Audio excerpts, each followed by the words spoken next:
തുടങ്ങിയ അപ്പോൾ നമ്മൾ മറ്റേ ഗാൽവോസ്റ്റർ ടെമ്പറേച്ചർ കോഎഫിഷ്യൻ്റാണ് ചെയ്യണത്. അപ്പോൾ അതിന് മറ്റേ ഫസ്റ്റ് ഹാഫ് നമ്മൾ ചെയ്ത് റെസിസ്റ്റിവിറ്റി ഓഫ് വയർ കണ്ടെത്തണം. അതേപോലെ തന്നെ ഒരു സൈഡിൽ റെസിസ്റ്റൻസ് ബോക്സും ഒരു സൈഡിൽ ഈ പ്ലേറ്റ് മജ്ജായിരുന്നില്ല.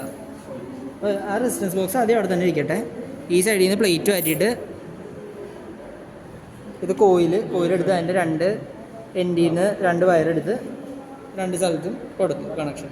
എന്നിട്ട് ആ കോയിൽ ഇതൊക്കെ വെച്ച് ഒരു ബീക്കറിൽ വച്ചു. എന്നിട്ട് ഈ ഹീറ്റിംഗ് മാനിൽ വെച്ച് ഇത് ഇൻഡക്ഷൻ വഴി ഹീറ്റ് ചെയ്യണം. ഈ കോയിലിനായിട്ടുള്ള കോർക്കൊക്കെ മാറ്റിയിട്ട് എന്നിട്ട് നടുക്കേക്കൂടെ ഒരു തെർമോമീറ്ററിൻ്റെ വലിയ ആവശ്യമില്ല. പക്ഷേ അത് ടെമ്പറേച്ചർ നമുക്ക് വെരിഫൈ ചെയ്യാൻ വേണ്ടിയാണ്. അതിൽ എന്നിട്ട് നമ്മൾ ഈ സൈഡിൽ നിന്ന് ഇതിങ്ങനെ ഇരിക്കുക. ഇവിടെ റെസിസ്റ്റൻസ് ബോക്സ്, അവിടെ ഇത് ഹീറ്റിംഗ് കോയിൽ. എന്നിട്ട് ഇവിടെ നിന്ന് ഒരു കോൺസ്റ്റൻറ്റ് റെസിസ്റ്റൻസ് ആക്കി. ഇപ്പോൾ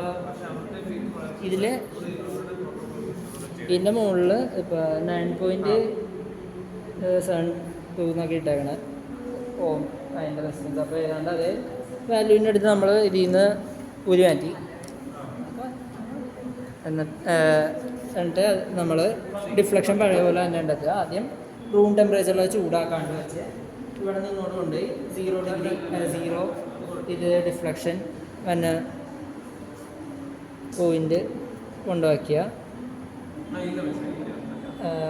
അതിൻ്റെ റീഡിങ് എടുക്കുക. അടുത്ത 30 ഡിഗ്രി 40 50 60 70 ഇത്രയും ഇതിൻ്റെ ഡിഫ്ലക്ഷൻ്റെ എഴുതുക. എഴുതി കഴിഞ്ഞ ശേഷം ഈ റെസിസ്റ്റൻസ് ബോക്സ് അവിടെ നിന്ന് ഇവിടെ എടുത്ത് വയ്ക്കുക. ഈ ഹീറ്റിംഗ് മാനിൽ ഇവിടെ നിന്ന് അപ്പുറത്ത് എടുത്ത് വയ്ക്കുക. എന്നിട്ട് ഇതേ സാധനം തന്നെ റിപ്പീറ്റ് ചെയ്യുക.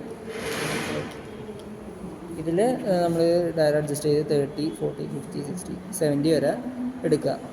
10 ഡിഫറൻസ് വെച്ച്. അതാണ് എക്സ്പെരിമെൻറ്റ്.